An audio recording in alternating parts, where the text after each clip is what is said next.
ఆంధ్రప్రదేశ్ ప్రభుత్వం గాంజా మరియు ఇతర డ్రగ్స్ నిర్మూలనలో భాగంగా ఆపరేషన్ వజ్ర ప్రహారాన్ని స్టార్ట్ చేయడం జరిగింది.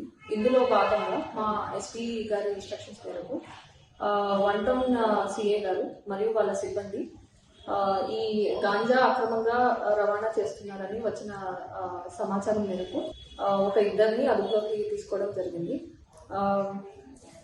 నిన్నటి దినంన సాయంత్రం 5 గంటలకు జగజ్జని నగర్ చెరువు కట్ట దగ్గర మల్లెలమ్మ గుడి దగ్గర ఇద్దరు వ్యక్తులను పట్టుకోవడం జరిగింది. వారి వివరాలు దాసరి కళ్యాణ్, మందాపురం మనోహర్. ఇద్దరు బయటపేటలో నివాసం ఉంటున్నారు. వారిద్దరి వద్ద దగ్గర నుంచి 2 కిలోల గాంజా అలాగే 2 సెల్ ఫోన్స్ సీజ్ చేయడం జరిగింది.